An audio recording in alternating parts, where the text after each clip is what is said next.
Size, you are a love warrior, 5 fingers in the air, clenched into a fist, pretend that you don't care, you are a love warrior, oh, oh, oh, oh, oh, oh, love warrior, oh, oh, oh, oh, oh, oh, love warrior, oh, oh, oh, oh, oh, love warrior.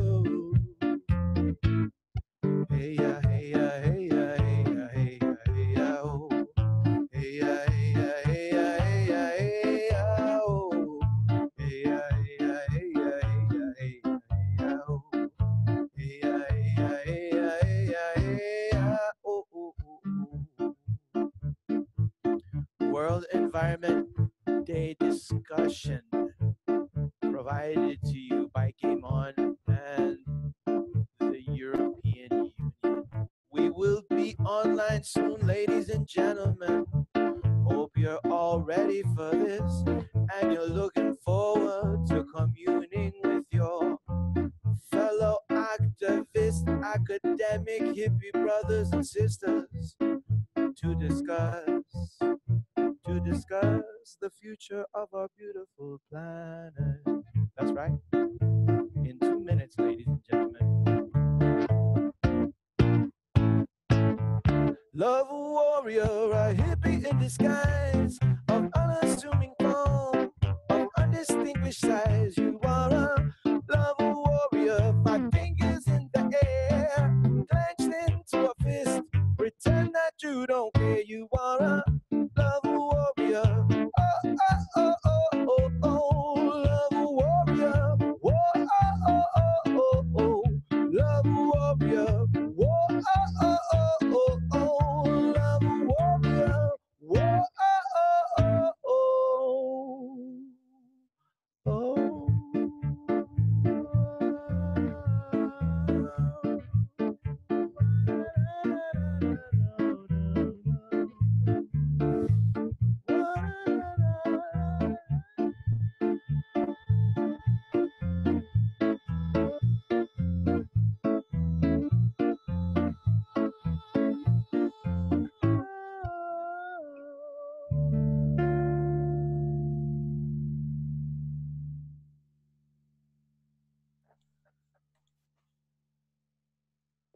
Yay, this was so nice.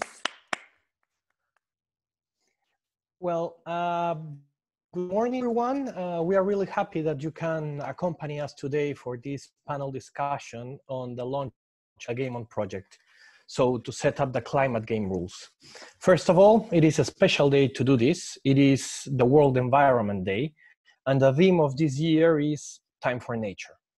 Indeed, it is time for nature, and just in case, nature conservation also happens to be one of the core areas of the Game On project.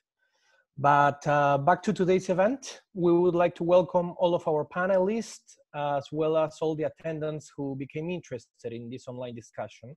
Also, welcome to the project partnership who made it possible. Thanks to all for being here. So why are we here? The Game On project. You might have had already a preliminary glimpse at it. We started circulating a couple of videos that have been floating around Twitter, TikTok, YouTube, Facebook. Influencers and artists from several countries helped us create them. Thanks a lot for that, because they helped us foreshadow the Game On project. So we are here for it, Game On. And what is the Game On project exactly? It is the initiative of a consortium of 10 partners to activate the European and global youth to react to the existential climate change, to the existential threat climate change represents for the future of all of us. We have tried to really represent a wide territory in order to activate these youth. The 10 project partners come from 8 Central and Eastern European countries. Obviously, the project wouldn't have been possible without the help of the EU mechanism, the Development, Education, and Awareness Raising Funding Scheme. The Game On partnership firmly believes in the energized, strong will of younger generations. For what purpose exactly? To achieve the urgent systemic changes that are needed to overcome all the challenges brought by climate change. So the project is focused on activating this young energy all across the region and the globe. So now the question comes, how we will do it? Gaming, or better said, through a gamification approach. Game On will bring to the table several products and activities. To name just a few of them, geocaching challenges, board games, wilderness camps, museum exhibitions, theater plays, a mobile app, the etc. is long. And what will all these products and activities aim to do? They will mainly tackle three core areas that are strongly related to climate change: biodiversity conservation, adaptation and mitigation, and climate justice. And the products will tackle these three core areas with the aim of raising awareness on the problems of and the solutions to climate change. A further goal, obviously, is to push for a massive mobilization of people, young and hopefully also a little bit older, let's say, to demand for, make happen the changes we need. This is the climate game for our survival. We have to accept the challenge and we must overcome it. So welcome everyone to the Game On project. And we pass to Kitty. Thank you so much. If Dorca is ready to share her screen, we are going to watch the video that Thor just mentioned, which some of you already participated in, right? Yeah, let's watch it.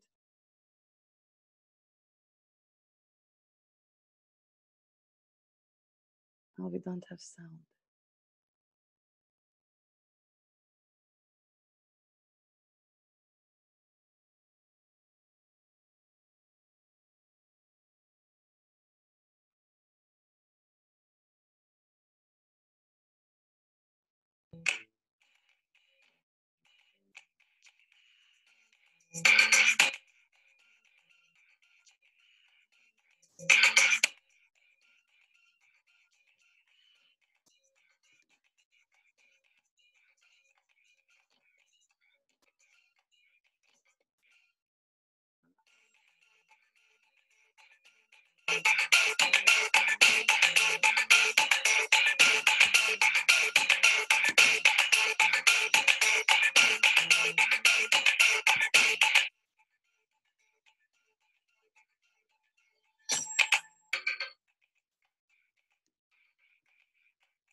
Thank you for all who participated in the video.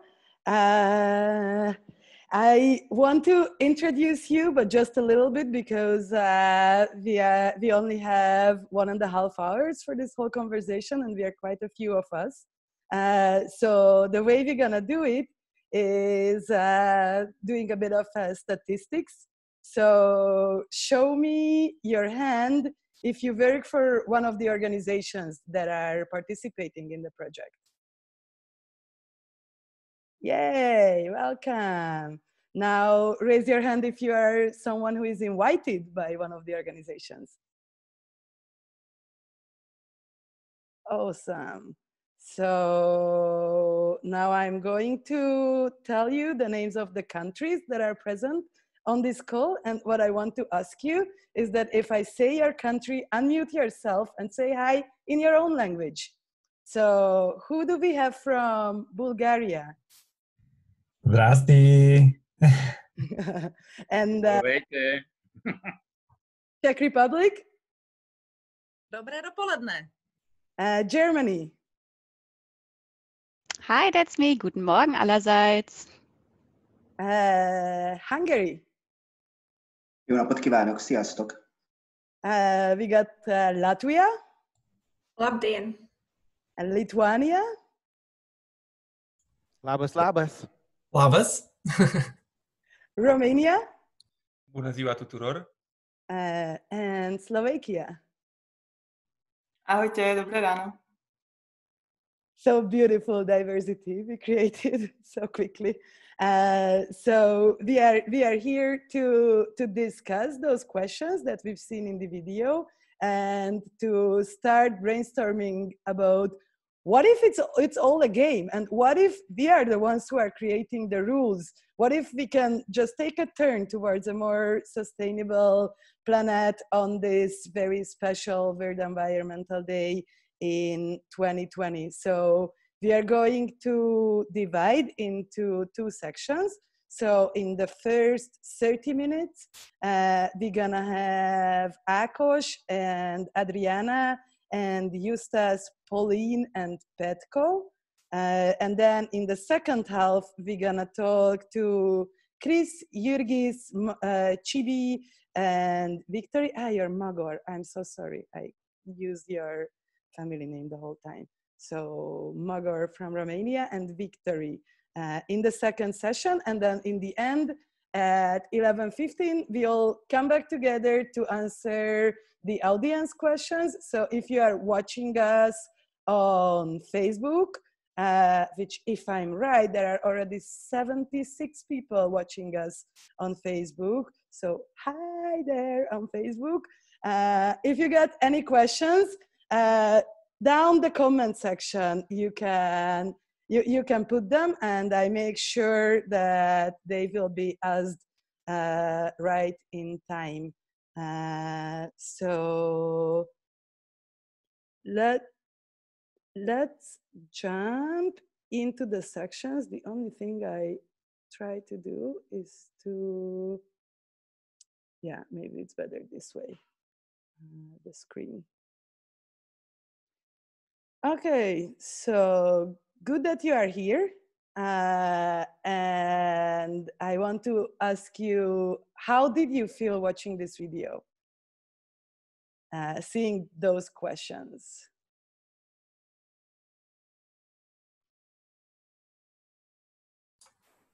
Well, can I start? Go ahead. Yeah, I think the first remark is yes, it's really difficult to answer some of them. Even I feel I know some answers, but when you need to raise a hand very quickly, it's when you thought it's car or plastic, it's or whatever. So it's really interesting. But actually, both of the suggestions are not so sustainable. So it's really interesting to pick one which is more sustainable, because of the two bad things. It's quite difficult sometimes, especially for me. It was. Yeah, I can add to that perhaps. I mean, we didn't know the solutions and we were not supposed to look them up beforehand. So it's really interesting to decide spontaneously what we personally think would be better from an environmental perspective. And for example, there was one question about whether to use plastic bags or paper bags, what is more sustainable. And I was like, plastic, of course not. And I voted for paper bag, obviously. And in fact, it turns out that paper bags are less carbon print heavier than plastic bags, in fact. But as you just said, just as I think me personally, I prefer using fabric bags, and we didn't know, what kind of plastic bag, whether it's lightweight or heavyweight, and so yeah, it was really interesting. I could add about the bags, because I was thinking of this choice, and because of course making certain choices is very complicated, because when you are thinking of sustainable behavior, we need to take into account many different factors. And for example, this choice of plastic or paper bag, well, now we know that the production of a plastic bag has a lower carbon footprint than the production of a paper bag. However, if we think in the context of waste, where these bags will end up sooner or later, the choice is maybe not so certain anymore, because we know that a plastic bag will decompose much longer than a paper bag. So this choice is not so certain. But if this bag is recycled, then again, not dumped in a landfill, then again, the choice is not so clear. So there are so many aspects to take into account that it's actually very difficult to say which choice is like more sustainable or which choice is more climate friendly if we talk in the context of this Game On project. Yeah, exactly. And I think also after having watched the video now, I don't think that the main message of it was to look at who's got the right answer and who didn't. You saw that all the responses differed all the time. And I would say that all of us are supporters of fighting against the climate crisis, and yet we didn't know all the answers. And I think that's maybe also my key takeaway of this, that maybe we as individuals are not always equipped with the right answers, but that's what we have scientists for. And maybe to me, sometimes at some point, it's also that it's really easy for decision makers to kind of shift the responsibility to the individual, all this narrative of if only you ate less meat and used your bike a bit more often, then the whole crisis could be solved. And that's just simply not the case. And I think it's a bit unfair to see how sometimes our decision makers shift their responsibilities that are, and hard decisions, inconvenient decisions really, and shift them towards the individual and transfer them to us, because at some point there's some hard decisions that are just won't suffice for individual decisions, and we need big solutions at some point. So I think sometimes that's also a bit unfair to always say this, and especially now where we always say that we are in this world where we're talking about now the world after the pandemic, as if we just sit there and just wait for the world after the pandemic to start. But it's being designed right now, and we can all take part in that. So I think it's a bit ridiculous to always talk about the world after the pandemic. Yeah, just because it is being designed right now, and we're not supposed to just sit there and wait. Yeah, I completely agree. And for me, also this video, on the one hand, it really brought into perspective that when you combine all these individual decisions together, you can make an impact. But on the other hand, I started thinking about how I think quite often we can fall into this mental trap of thinking that, oh, if I stop using straws, or if I just use the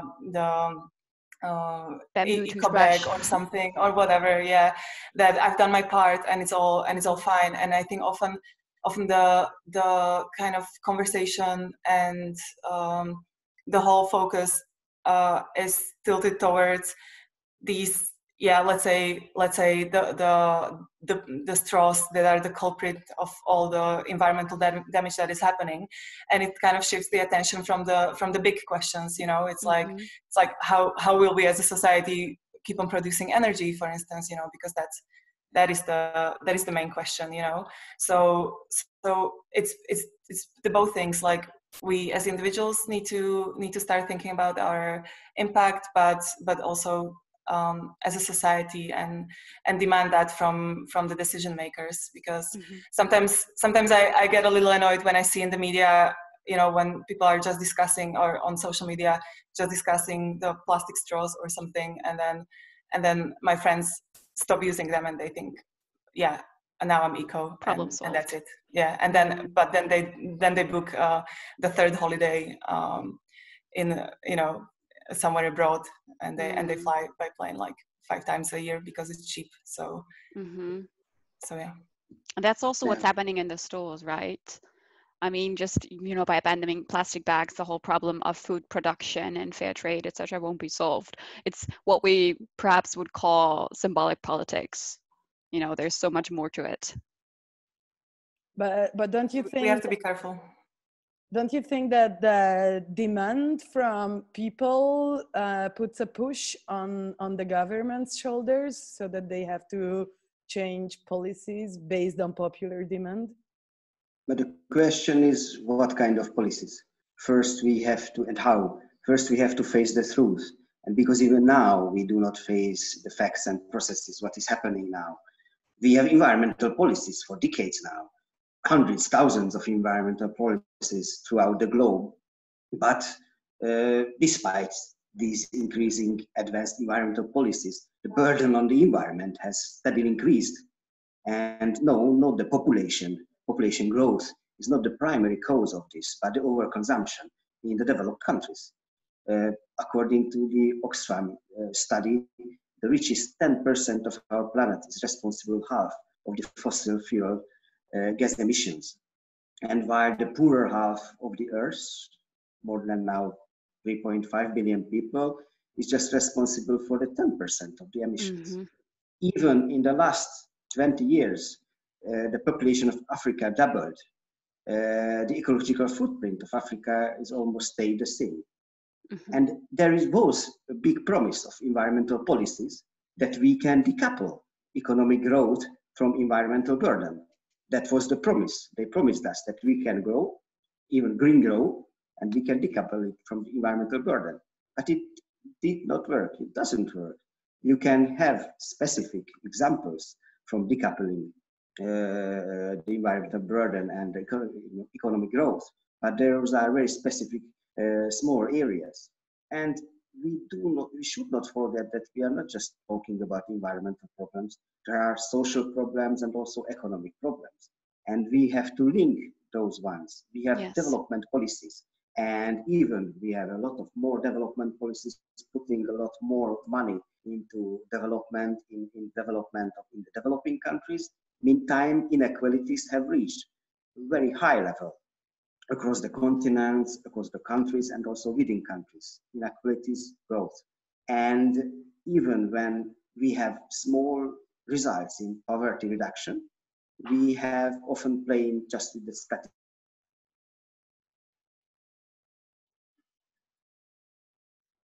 Oh, I think we lost him. Yeah.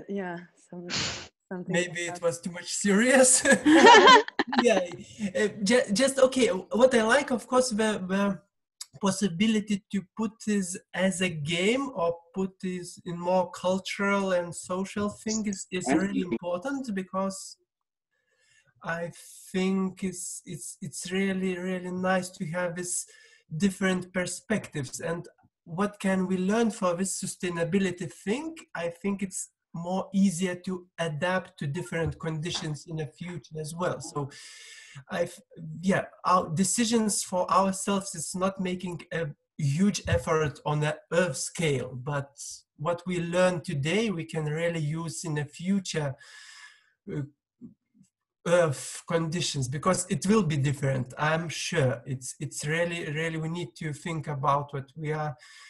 The place to game on is good to start, but the climate is taking a little bit of a challenge of all this, of the rules now, and we need to also play as a Earth shows us to play. So I think that this gamification is one of the ways. I think as a culture, I really like the starting of our meeting with a song, which is really good to have it. And yeah, that's I like it in the video as well. So it's some messages really interesting. What lies beneath, we still need to unwrap it. Mm-hmm. Yeah, I think what the video beautifully showed is that it's not about blaming and shaming each other and, all this, you did this wrong, but that right, because all of us, I don't know, I'm a vegetarian, but I might do something else that is harming the environment.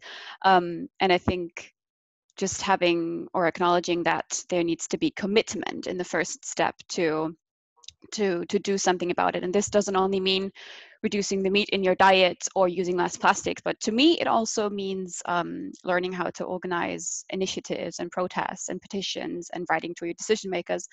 and things like that. And I think that's something we all could do, and just recognize that we could do it and stop blaming each other for individual decisions. And another approach that comes to me super nice is the love for nature. Like, so many of us living in cities are losing that connection to nature. And I think just getting more connected brings us a new perspective, which encourages us to protect it, right? Because basically what we all want is to still have trees to give us shade and to still have air to breathe. How the love for nature is connected to sustainability, in your opinion? I think it's a kind of two-way thing, that what happens when people remove themselves from nature too much and don't have a direct experience and direct contact. The first thing is that you can't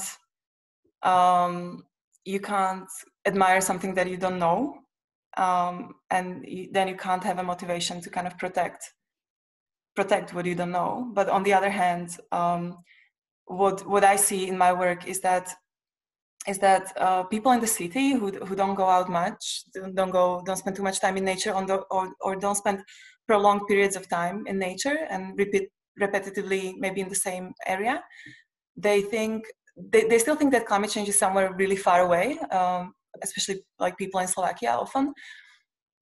If they just commute to the office in their car and then spend their whole day in the office with the air conditioning on, and then maybe over the weekends they just have a barbecue in their garden, they don't see that climate change is already happening here. But because from the title of my work, I spend a lot of time in the field, and I can see, and my colleagues, we can see already the effects of climate change on the ecosystems in Slovakia, that the forests are drying out, that is really, it's becoming really difficult to restore some of the parts of the forests because the seedlings just don't make it throughout the summer.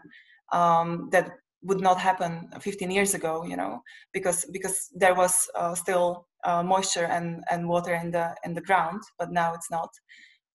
People in the south, the farmers, they're really struggling, and we work with them as well. So I always tell people who are a bit skeptical about climate change and whether it's such a big deal, and maybe we're just making it a bigger deal than it is. I always say, well, go to the south of Slovakia and go talk to the farmers there, and nobody is a climate change denier there, because they really struggle now. They really struggle to make the yields every year and to cope with the droughts and with the extremes of the weather. So it's already happening here, not just somewhere far away in Australia or in the Arctic. So people should spend more time outside and should go out and should really see it with their own eyes, I think. Adriana, I totally. Sorry. Go. Yeah. Go, please. Okay, I totally agree with you, because we understand that it's the nature of people to believe to the processes what they actually see with their eyes, and it's the situation here in Latvia that people don't believe to climate change because it's difficult to see these changes just here. And we know that glaciers are melting, but if we don't see these processes here, then it seems like somewhere far away and it's not connected to us. But I also think it's the fact what you, Adrian, mentioned about being in a city and not going into nature, that this also affects this feeling that everything is fine. And no climate change is going on. And another thing, I think that just going out and just seeing trees, it doesn't help. You have to connect the processes in the nature to the climate change, or to be able to connect to understand these processes. So it's also the work of explanation here, very important. Yeah, I also like to confirm and to mostly agree with what has been said, and it's on one hand it's a real challenge. On one hand, you have the people who love nature more easily to explain about the climate change challenges and the impact on the nature, but on the other hand, many of those would like to take the picture, the picture, and to take it as their own, their house, and again the connection somehow breaks with the feeling, and the real challenge is how to live with the nature, and how you live sustainably, and to interconnect. And it's easy to say don't eat meat, but at the same time, the nature really depends on sustainable grazing and or local breeds and things like that, and really to find and to recognize all these interlinks. It's also our role to really to explain, to talk to people, and to develop their knowledge and awareness about all of this. And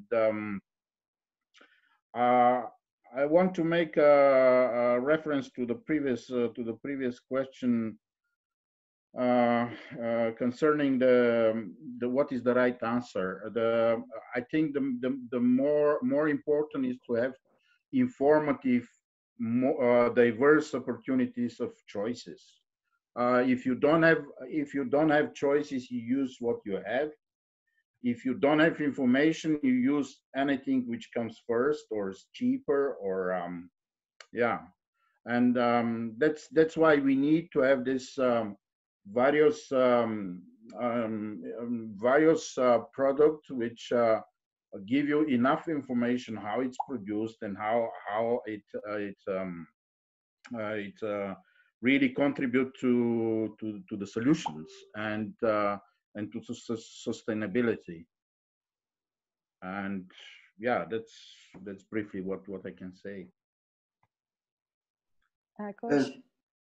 Yes, with regard to the virus, it's a really sad matter, but I think on the positive side of it, that at least a dialogue has begun, at least in Hungary, and as I see also globally and in Europe, a debate whether to continue where we left off or try to take this as an opportunity to move on in a positive, more positive direction. And it must be seen that the virus is not an exclusive only health issue, but this is part of a larger problem, such as it's closely linked with the decline of natural areas, globalization, increased resource use, that we are taking more and more away from the nature.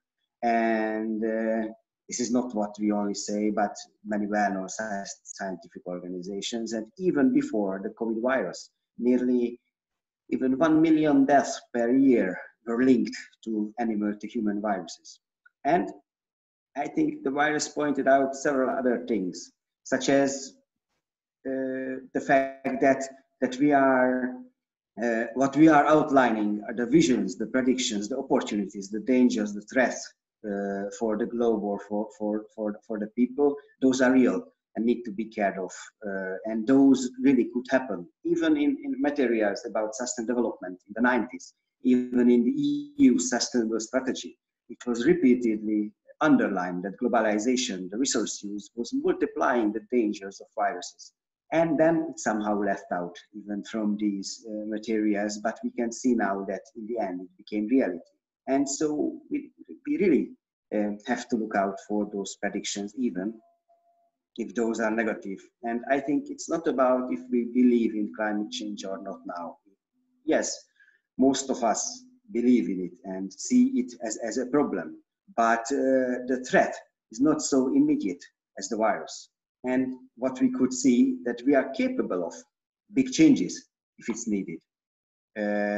It's just unfortunate that we done that only when the threat was just not at our doorstep, but in the house.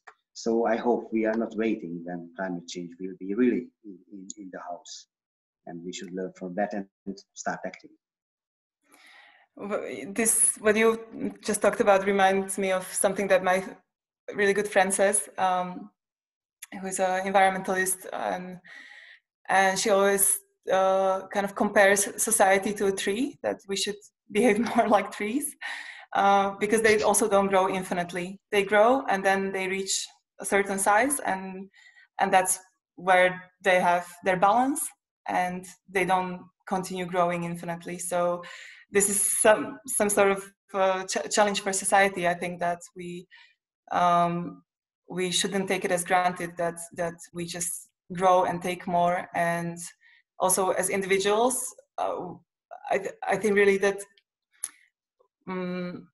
we started, at least my generation, and maybe the generation before me, we started to feel really entitled, at least in the West, entitled to so many things that we think belong to us or we should have. And this is a criticism also on myself, you know, that maybe not everyone in the world should travel the whole world, you know, and maybe we don't need the 5 cars in the garage and the big house, you know.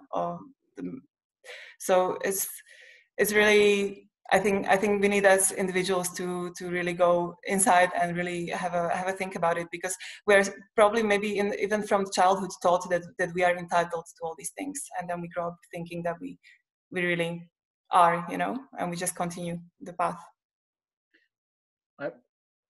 Can I? Go ahead, Pat. Concerning the issue of the virus, it's not the worst threat.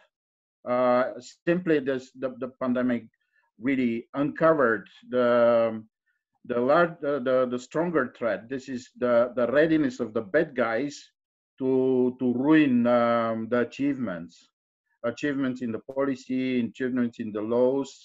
We have already a number of cases, like in Greece or in Slovenia, like the plans in Bulgaria to change the laws, and the public somehow frozen in the freedom of reaction to resist the bad guys doing their things in favor of destruction of nature, of the policies of sustainability in general. That we need to really to get more power and knowledge and readiness of the communities and societies to resist these processes. Thank you. If I can add to that, I'm not sure if I can echo that for at least for Germany, because what I am seeing right now, and I'm not sure what the situation is like in other contexts, but in my understanding and what I can see right now is that since we have this tremendous momentum, I feel like there's so many communities waking up and organizing themselves, despite the fact that it's really difficult for us right now to protest, to go on the streets with all the restrictions that we have in place.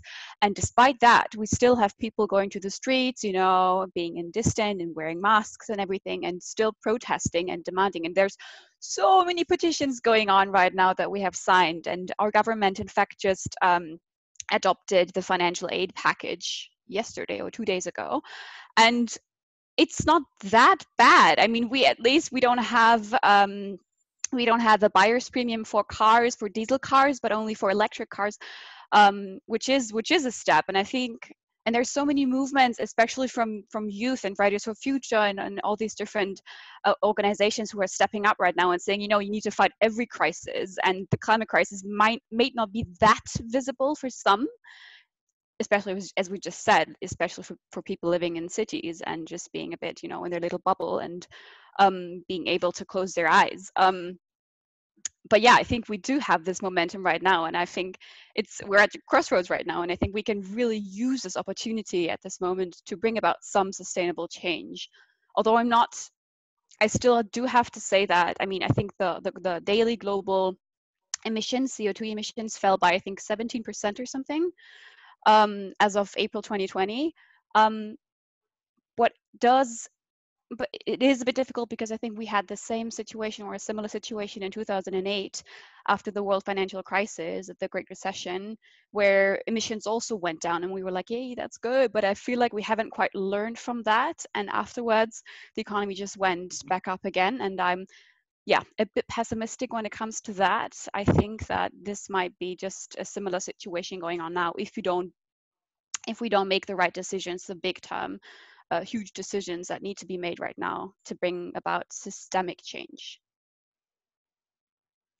There is one thing which makes me very reserved when thinking about this crisis, and it's the previous crisis of 2008, when there was a big this economic crisis in Europe, and I checked statistics in Latvia which show that awareness of climate change fell sharply during this 2008 economic crisis, because many other issues were much more important, and it was also a long time after crisis.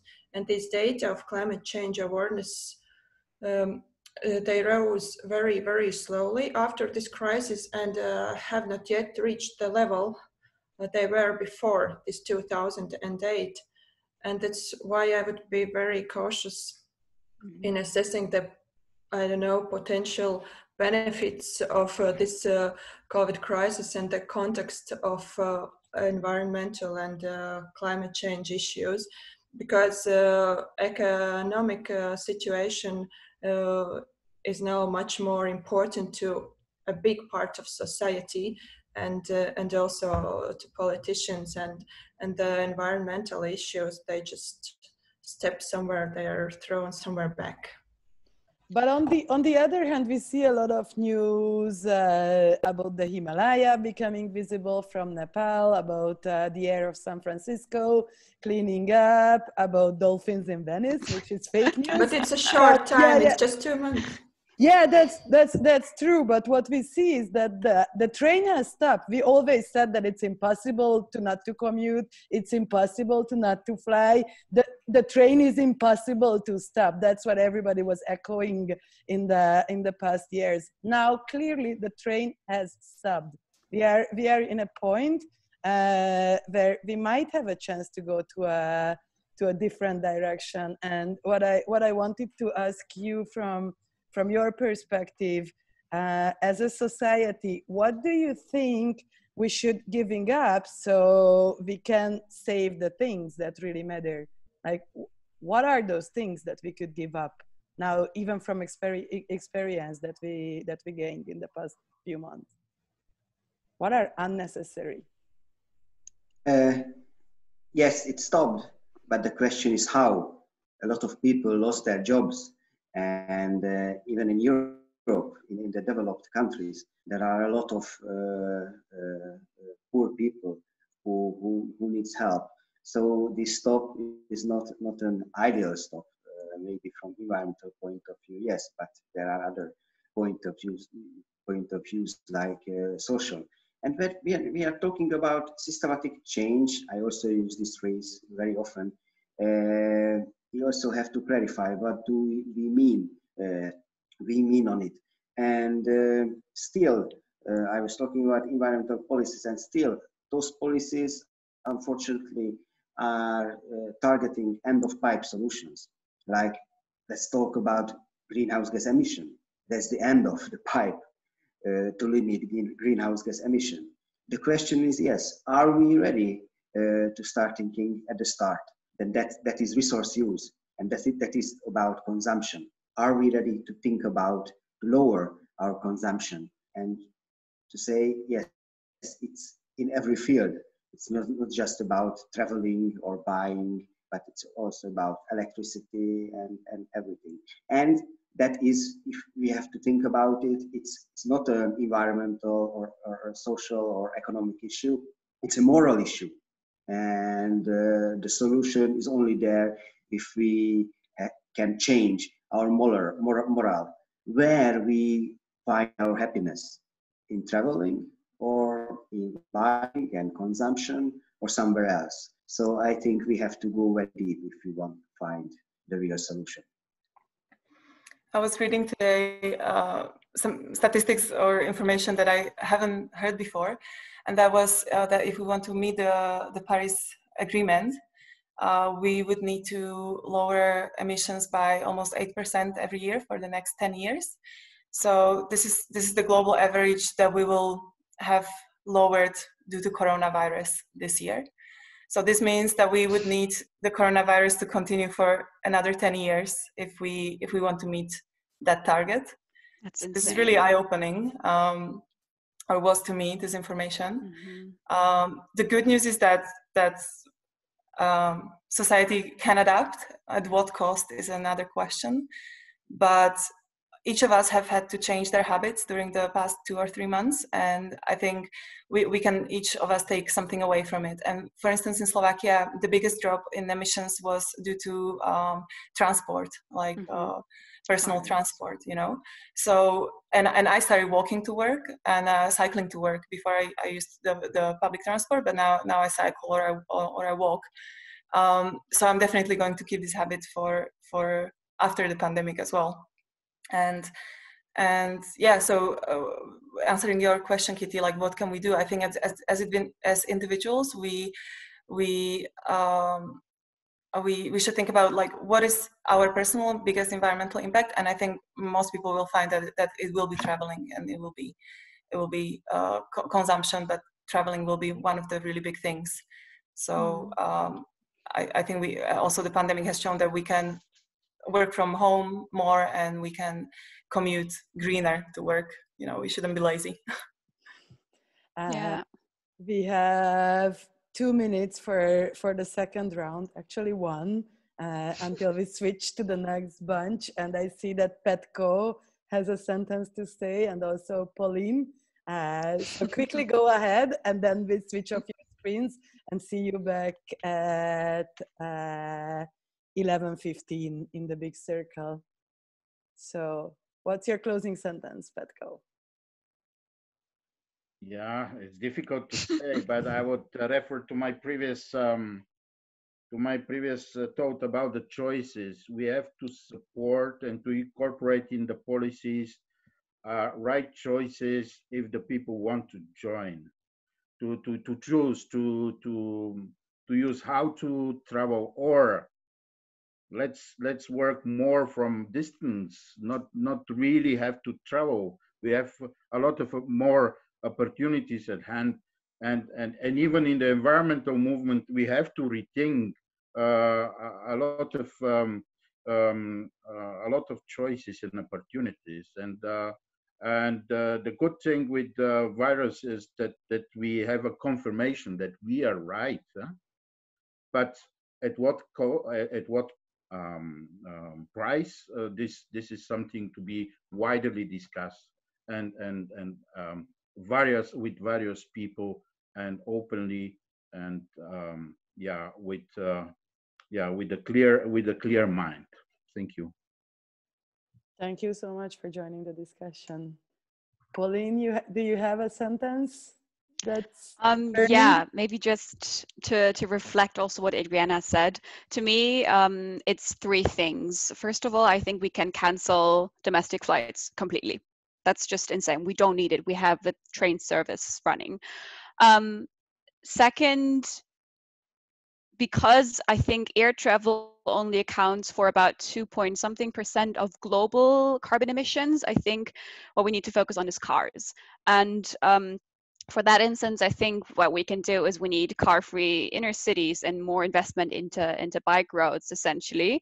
And the third part is maybe because we all experience this kind of forced digitalization now, me at university, but also all the other institutions. And I think we can really, what we might take from this is just to really look at what long-term travel for conferences and meetings we really need and what can be done online. Digital university is quite intense and also somewhat annoying, but there's other instances where you need long-term travel, long-distance travel, which I think could be replaced by online meetings.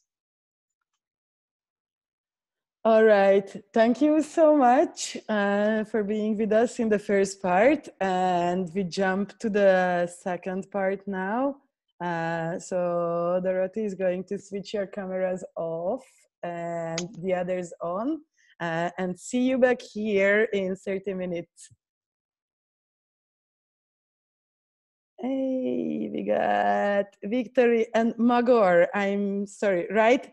Now I'm saying right. Okay. Yes, correct. Thank you. Chris, welcome. Hey. As a first, very personal question is, did you change any of your personal habits during this lockdown that we had to a more sustainable one? And are you going to keep on with that? I think everybody changed the habits because first of all, we stayed home for more than 3 months. So it's just impossible to change your personal habits, and it's just impossible to change your life. But I would like to draw the attention that most of the news about nature regenerating were fake news. National Geographic had a big article on that the dolphins are fake news, and a lot of fake news is there. And something, I think this is one of the biggest danger, to think that we can actually have results connected to environment without actually doing any massive change in our lifestyle, in our way how we are handling our own lives. So I do think that the whole idea that when we watch at the video that we realized together, the whole idea how hard it is to choose between different options highlights that this is not an easy thing, and it needs continuous information. But again, going back to the question, I do think that we managed to change a lot of ways not to pollute, which was not really our choice. But on the other hand, I do think that a lot of products entered our life which was not there before. We are using now masks, we are using now gloves, we are using a lot of not reusable and not sustainable items, which was not there in our lives until now. If you go to the supermarket, the packaging was not reduced, it actually grew in this period. So I do think that it will be very important. Until now, we didn't have a choice, but from now on, it is very important how much do we put emphasis on risk evasion, and how much is the emphasis on nature. And I do think that we need, and I have seen a very good communication from many big companies who said that when the EU and the other international institutions are deciding how the package for economic help will look like, they need to take consideration sustainability on the long term. And I do think that this is the whole idea. When we are reconstructing the old normality, we need to take into consideration that many things of the old normality was not right in the first place. So we should somehow get rid of the ballast of the things that we didn't need it, and we should somehow cultivate new habits in our lives. Yeah, like what Magor said, and I really think that we need to look forward and how we take the possibility of changing the world, because honestly, I was not happy to see that all the small steps we have taken in the past few years were drawn away, and we did a massive leap back in the past 3 months when it comes to environment protection. The Czech Ministry of Environment suggested to stop separating the litter. So something that you would believe is not possible in the 21st century. So we need now to rechange our setups and focus most possibly on what we can do in the future, how we can motivate the people in a new and more entertaining way, so they will definitely change their habits no matter what comes around, no matter how much packaging they see in the supermarkets, no matter how they are forced to use one-time equipment like gloves, like masks. They need to think what they are doing, and they need to take their personal decisions by knowing why they are doing it. Yeah, I agree. I think the biggest difference for me during this pandemic was, and I can speak for what I see in Bulgaria, in my country. I see that more and more people are more open to support the local businesses, the local shops, locally grown food, which is, it's something new. It's like a trend, which I like. And more people, they start to garden, they use their balconies, their backyards, they boast with their production and stuff like that, which, it's a little thing, but it switch your perspective to nature, back to roots, back to gardening, back to growing up your own food and stuff like that, and choosing, to buy tomatoes that have been grown like around your city, instead tomatoes that have flew from the other side of Europe. So yeah, I think it's a positive change.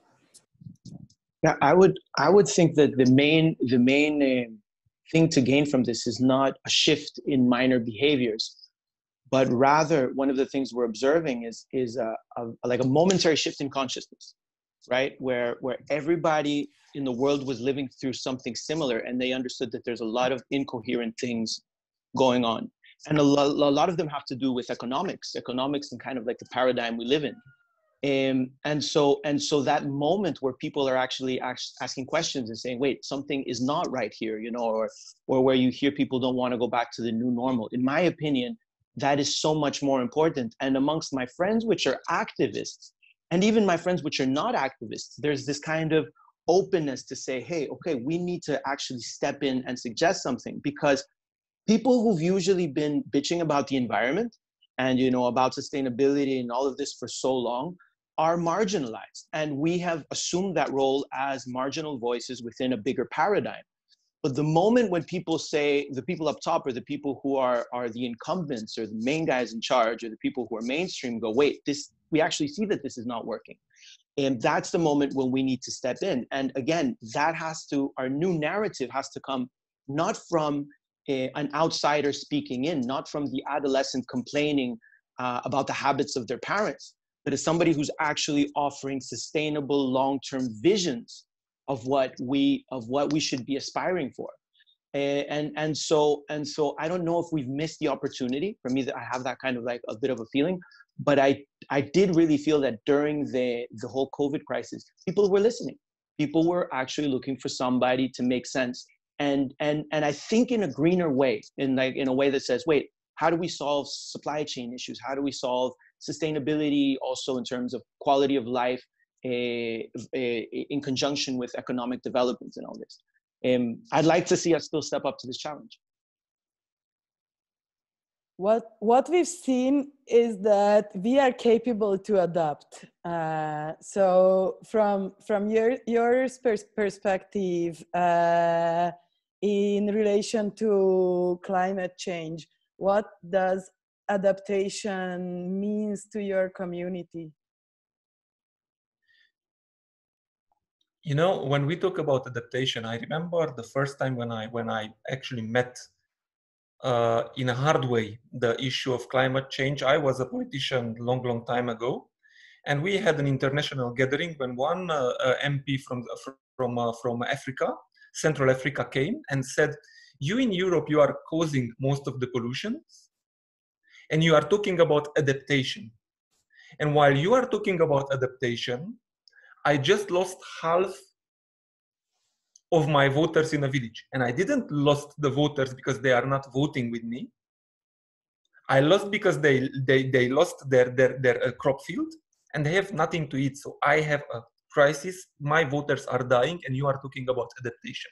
So I do think that we need to put everything somehow in context. When I heard this for the first time, I said, okay, this is an issue, cannot be ignored. And this is an issue, we cannot put enough emphasis on it. And I do think that adaptation should be a later solution. If we really cannot solve the issue, if we cannot address the issue then we can talk about adaptation. But for us, it's relatively easy to talk about adaptation because we live in a climate which is still not very affected. We live in an area which we have a significantly good economic situation, even an economic growth in our part of Europe. So it's easy for us to talk about adaptation. But if we are not considering the larger picture, if we are not considering if we will have the issues continuing regarding water safety, regarding pollution, regarding starvation and other things in Asia, especially in the Pakistan-India region, in the sub-Saharan Africa, we will have migration waves, which will not, when you look at it, it will not be connected to climate change, but we will not be prepared to deal with it. And the whole idea is not about adaptation. How do we make sure that the big impact is not going to happen? And right now we have a significant reduction in pollution. It's still not enough, but at least we see that it's possible. So there was no huge problem because we stopped for a few months. Now we can consider, do we need that much pollution? Do we need that much consumption? Do we need to continue exactly as we were doing in a way? Because if you look, Lancet, one of the biggest psychological journals, published that 25% of the population of Belgium, for instance, which we consider like a model country, is totally unhappy and has a level of very critical stress that they cannot deal with them by themselves. So if we consider this is the kind of society we want to build in, I do think that we have better choices, but the whole idea is to talk continuously about this. How can it look to present a better future to the people, or a better image of the future, not just criticize what is not going? Because one of the main problems with the environmental movement is that we are pointing out what is not working, but we are not creating a view how the world could look like, which is understandable and easy for everybody in order to adopt new behaviors. Yeah, and I think that this is how we have to think about it. Adaptation is something what mankind is great in. We have always adapted. Yeah. So I'm not afraid that we would not have enough people creating adaptation scenarios. Where I see our role is that we need to focus on prevention and mitigation, because this is where not majority of people are heading to. Because that causes more effort. It causes more of personal inputs, what we need to change in our everyday lives. And I really think that our role as NGOs should not be in adaptation. We have economists, we have got governments that are doing it anyway. So we should focus on prevention. And I understand that all these three parts are essential to work on the solution of climate crisis. But we need to focus more on preventions. And so what I wanted to point out is that you really rightly said, Magor, is that when we speak of climate change, often we get into like a negative emotional cycle, and it makes people uncomfortable, and they more likely to neglect the topic as a whole. So what do you think, what's the biggest barrier that people have to dissolve to be able to talk about climate change?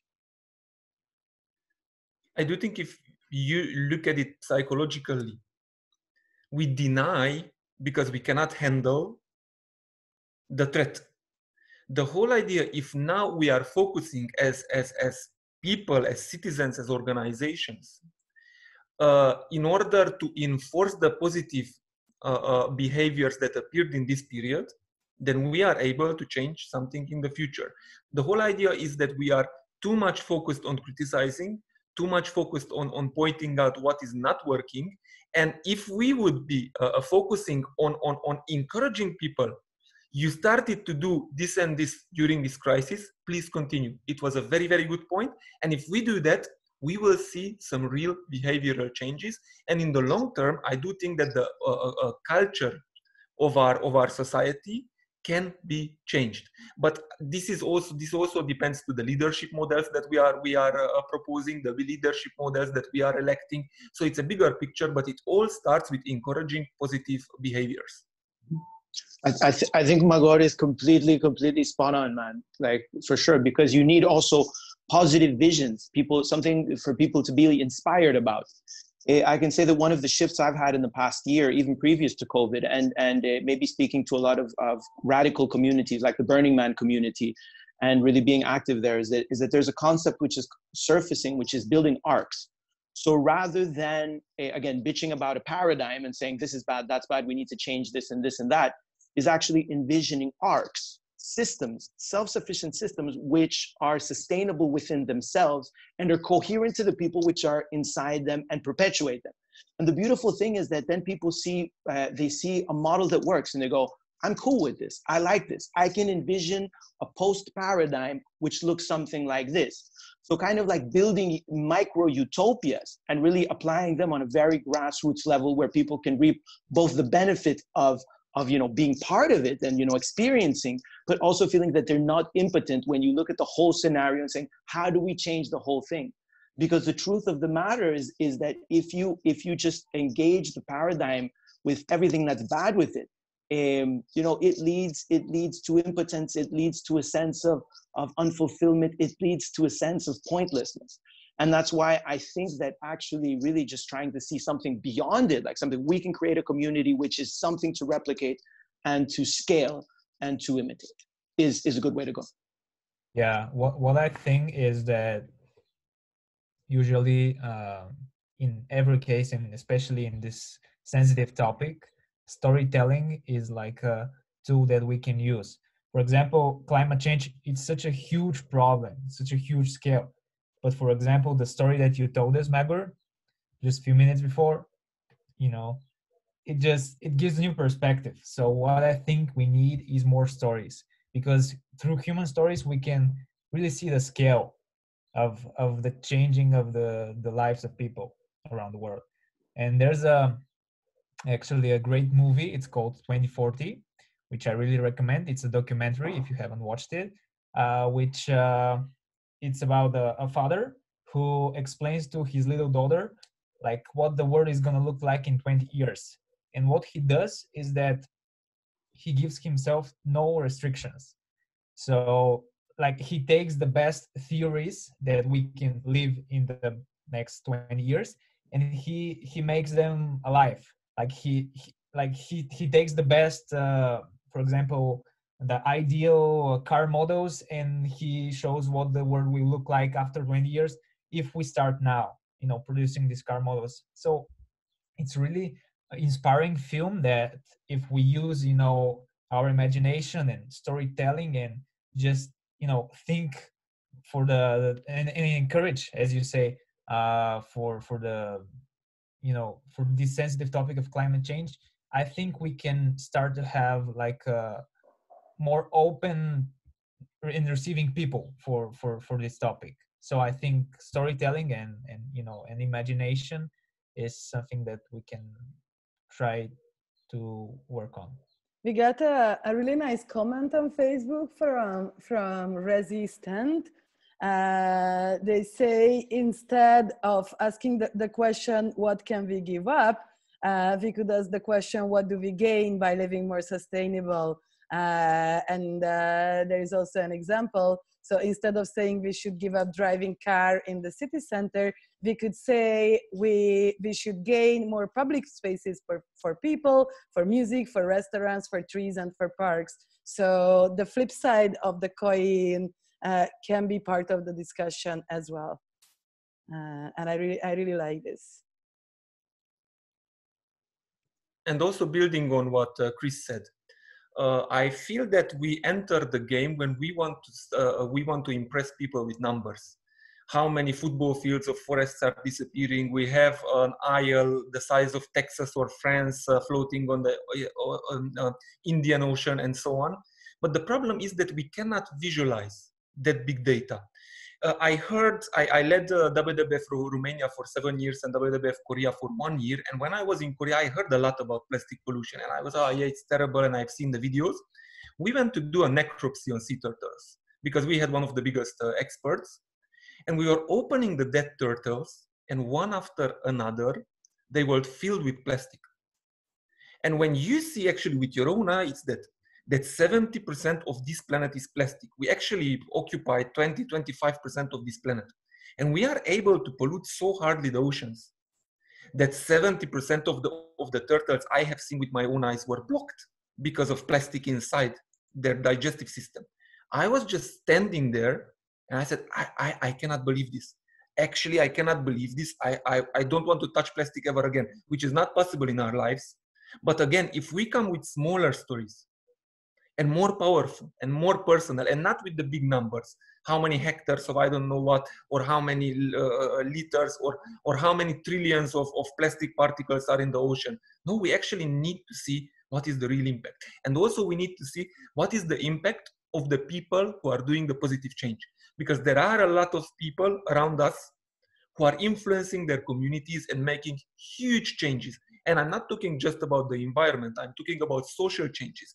I'm talking about inequalities. I'm talking about people who are, when you look at them, it seems that they are alone, but they are making huge difference. They are making a really good effort. And I do think building communities around those individuals, building communities between us is the solution in order to change the culture on the long term. I would like to comment on that, because our experience from our audience is that they like the positive examples and what they can do, because once we are showing them too much of the big picture, they feel that their small change will not do anything. And then the decision is, I won't do anything. And this is a wrong setup. So we need to set in the minds of the people that every small change counts, because, and I know it from my personal experience, that start with a small change, and then you add another one, and then you add another one, and suddenly in a year you are living a nice sustainable life, and you go by example and you bring another whole community doing the same, and that finally makes the difference. So yeah, maybe one person would not make so much difference, but if you inspire others, that's what's important, and that's what our audience is saying to us. The way you are saying it, the way that you are positive and you are not threatening but leading by example, is what motivates us. Chris, jumping on your movie idea of 2040, I actually, like, you are reading my questions, because the last question that I wanted to ask you guys is that, so imagine that we are in 2040. There are a lot of radical changes that went through the world. Some of them happened because of climate change. And if you get a chance from there to give an advice to your present self in 2020, what would that one advice be?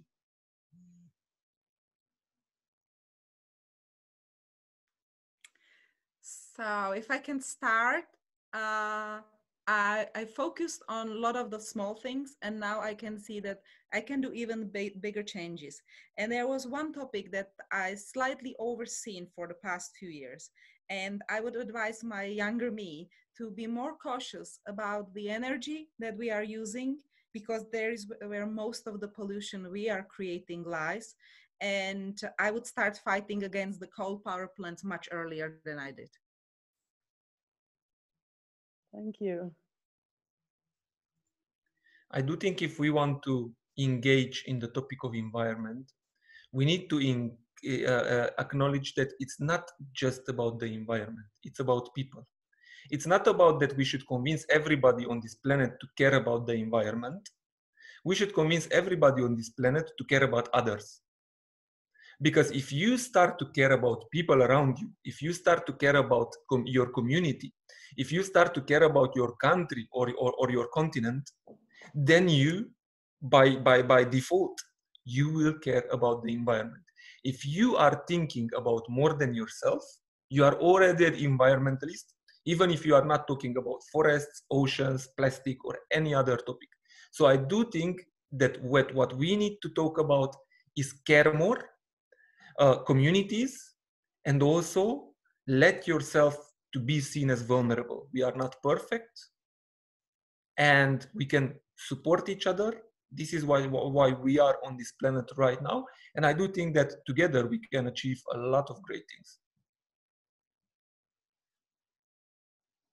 I would agree. I would agree with Magor that one of the most important things is elevating consciousness and getting people to actually be more emotionally vested, not only in the environment, but especially other people, and creating that sense of togetherness. And that's, again, COVID reality has shown us that you can have a whole planet living through the same thing. And so having that connection is extremely important, and creating that togetherness. But I would also add that if I was telling myself something from 2040 to 2020, I would tell myself to invest in small scale, but scalable, resilient solutions, think about creating small prototypes, things that could work and inspire others, rather than trying to go the whole lobbyist path and say, for example, let's change energy by finding a solution to coal, but rather say, hey, how can I provide energy for my own home and my own community or small group of people, and inspire others to take reins of that change. So I would combine the two, more empathy, more love, more caring, but really with feasible, scalable grassroots solutions. Something I would probably say to myself is to not stop leading by example, because, as Victory said, I think this is the most powerful way that you can just practice what you preach. Just don't just preach to faces of the people, but having to live in a sustainable way, even without telling your friends about it. They can see it, and they can start asking questions, and then you can have a conversation. But that conversation is not started with we are dying, let's make a change, but hey, I think this is the better way. So yeah, I think that every person, every decision matters, and it can lead up to impact that we are not capable of seeing, because we are living our lives, but we don't know what we impact and how we impact the people around us. But just having that in mindset. And the others are arriving slowly, because I think they also might have a great answer for this last question. So your 2040 self can send a message to your 2020 self. What's that advice that you would give?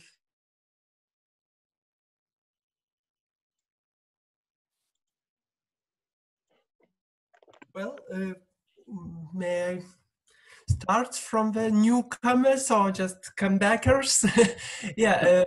I think, for me, it's a message still to live as I'm living now, but I hope that the love, the mindset of the people could be a little bit different. It will be easier to talk about a lot of things. I think it's not climate crisis or climate change is the issue. It's the issue of human mindset, which is still not capable to have it all of things. We have a lot of bad things which should be connected, as Magor said, in more wider perspective. And I still believe that the love, the holiness, it will be the right thing in the future. So I see it as a bright 2040, not as a dark one. So, well. Thank you. Let me start with a concrete proposal. Take action now. For Earth Day, Friends of the Earth Hungary just published more than 100 pages set of proposals for green economic recovery, with the main aim to decrease our resource use and to find real cause of the problems and solve them. And that is also why we started a petition called Live Affirming Society and Economy, and which is a little bit more complex than a usual petition. It's not just demands from someone else, but also pledges from myself. And what would I do differently as an individual or as a family or as part of the community? And parallel to that, I can have demands from the decision makers, because we think that change should happen on every level. There are 4 areas of the petition: sustainable use of natural resources, localization instead of globalization, responsible corporations, and transformation of finance system. And last but most importantly, renewal of thinking and our morals. And the petition was backed by more than 100 well-known people, Hungarian people at the beginning, bishops, mayors, activists, teachers, actresses, writers, and more than 6,000 people made the pledge and signed the petition till today. And you can find, hopefully soon, the link in the chat of Facebook Live. Please check and make your pledge. And concretely about your question, what is the proposal for later myself? I would bring a quote from a Hungarian engineer. And this is that in the world, the problem is not that we are doing something wrongly, but that we are doing wrong things. And if we finally would do good things, even badly, the result will be good, maybe smaller, but good. While if we want to do bad things better and better, the result will be bigger bad. And that is what we are doing now. Let's change that and start doing even small, but good things. Thank you.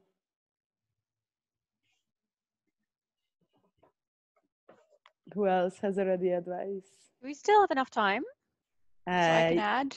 Yes. All right. So I think if I were to send myself a message, it would probably be to engage in difficult conversations, because what I've been doing in the past is whenever I would notice someone not believing in climate change or not sharing my opinion and my passion, essentially, I would avoid that conversation. And I think we need to have these difficult conversations with people who do not necessarily share opinion. And I even experienced that in the human rights community. I work a lot as a volunteer with Amnesty International. And we are trying to raise more awareness about the interlinkages between climate change and human rights violations as a consequence of climate change. And in the human rights community, there's a lot of people who maybe don't necessarily see this as a traditional human rights issue, because, you know, we're here to protect humans and human rights, and that's got nothing to do with the environment, which is just wrong on so many levels, because, you know, there's no need to protect human rights or uphold human rights on a dead planet, and when there's no future. So that's something we try to do. For example, we just actually just today we're finishing an education campaign where every week one of our activists would just take one specific human right and explain how this specific right is violated as a consequence of climate change, to just really make it visible and understandable for everyone. And I think that's my main takeaway also, that we need to see that all different groups from all spheres of society need to step up and see how their topics, be it human rights or anything else, are connected to the climate crisis. We need this response to be all of society.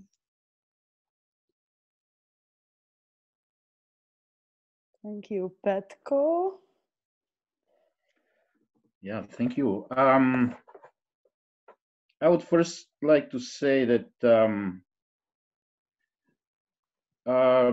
don't be depressed.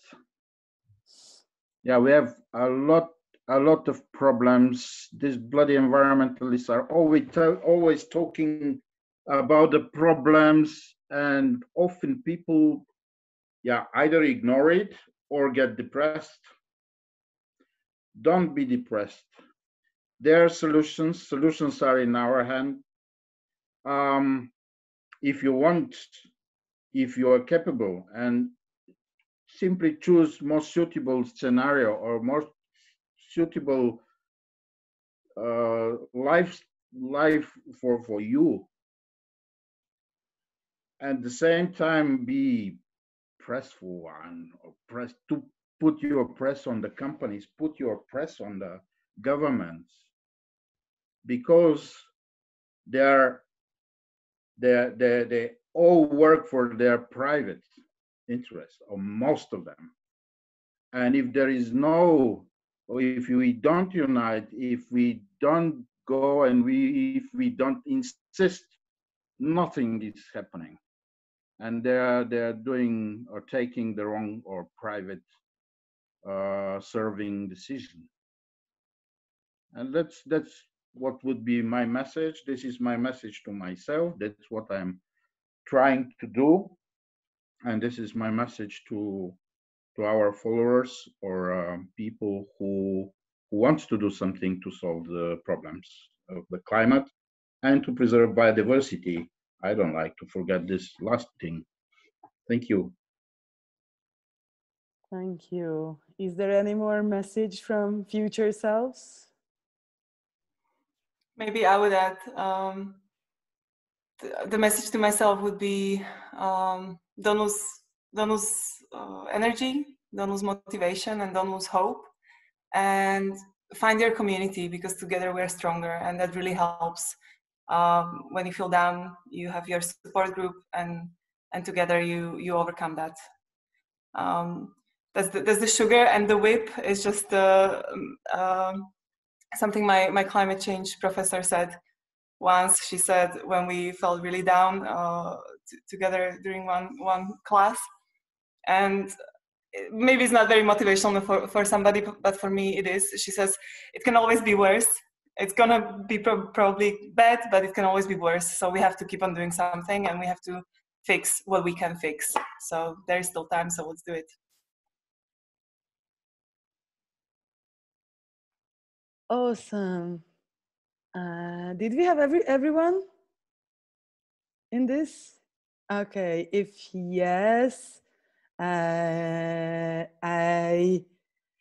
really want to thank you for bringing all your diverse perspective in here, and I fully agree with your last sentence, Adriana, that we really need community and we really need peer connection and peer learning, because this is the only way we can keep ourselves on the surface in this game that we play. In order to win. And one thing that I would like to show you as a little last piece of this call today is the project introduction video that we created. I hope it brings you a bit of mojo. And then we come back for a quick checkout circle all together. So if Dorka is ready to share her screen with the video, we go and watch it. Yes. No sound.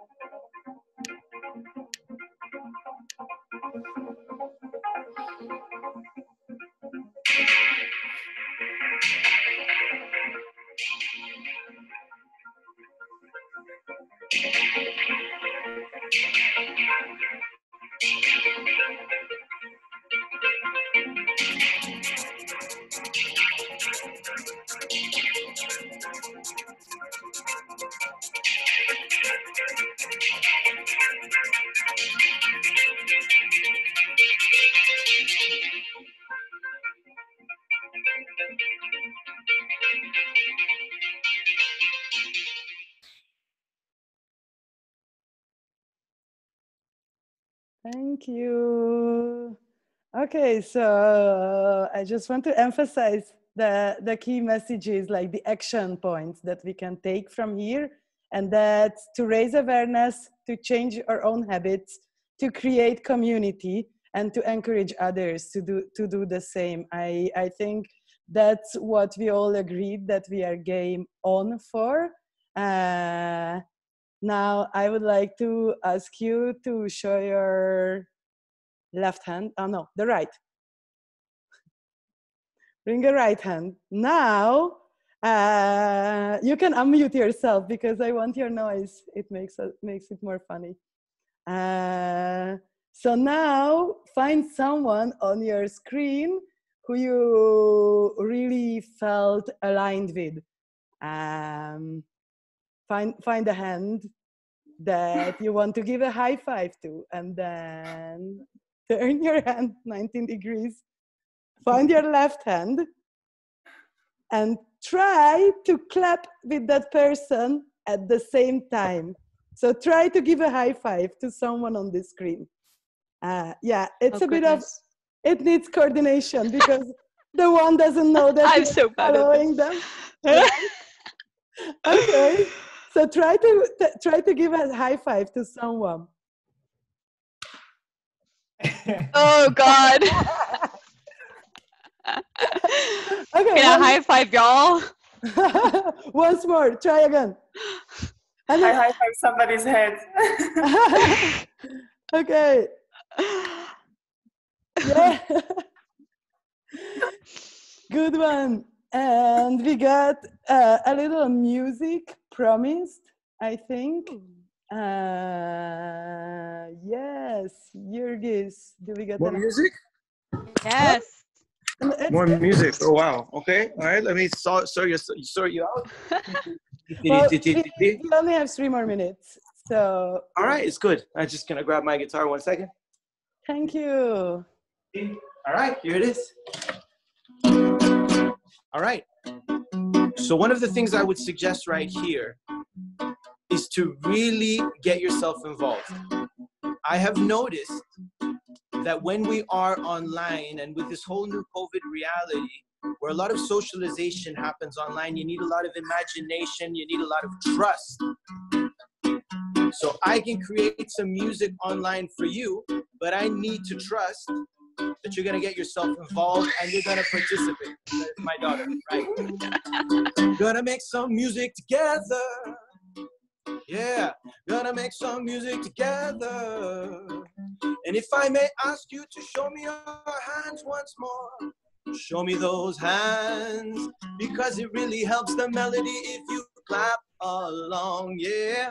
Can I hear you clapping? Yeah.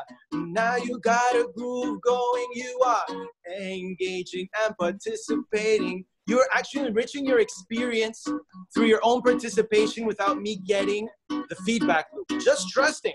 Make some music together. Yeah, gonna make some music together. Can I ask for some noise from you? Oh, wow. Oh, try this one. Oh, oh, oh, hey. You try it. Some music together. Oh, hey. Gonna make some music together. One more time. Hey. Oh, yeah. Hey. Make some music together. Hey. Ooh. Ooh. All right, all right, all right. Brothers and sisters, come gather round. This simple act brings people through sound. Long before, not so long ago, music was something you didn't do on your own. Cook it with emotion. Give me emotion. Treat it like it's sacred, like it's special. Cook it with emotion. Yeah, we gotta treat it like it's sacred. We're gonna treat it like it's sacred. Hey, oh, gonna make some music together. Hey, hey, oh, oh, gonna make some music together. Gonna make some music together. Music is a beautiful thing, and it's much more beautiful when you do it together, when people come into a common pulsation. And in a way, when you expose yourself to other human beings, you calibrate not only your physical self, your heartbeat, your demeanor, but also psychologically, emotionally, and intellectually. So I'm glad that we jazzed around with all these sustainable ideas today, and we made beautiful music together. Hey! Woo! Thank you so much, everyone. Thanks, everyone who was watching us on Facebook. I'm going to switch the record, the live off. So goodbye, people on Facebook. Thank Bye. you. Thanks Thank for you. watching. Okay, we are only us. Thank you so much, guys. I really, really enjoyed and the music like it really gave a beautiful frame. So yeah, I must hug myself just because I can't hug you. So you all deserve a nice big hug if there is no one. Yes. Yourself. Thank you so fantastic. much. Thank you very much, really. So well done. And such nice inputs from y'all. The good is really important. I know that this was unique and we won't repeat this because it was very special, but I really hope that we'll get a chance to co-create some more fun, some more projects and some more encouragement for the youth to build a more sustainable future for us. Yeah, let's keep this good energy going. Thank you. Thanks to everyone. Have a good day, everyone. Thank you. Thank you. And have a nice weekend. Nice flower. Have a nice Ciao. Ciao. Hello. Thanks. Ciao. Schönen Tag euch allen. Ciao, ciao. Sziasztok.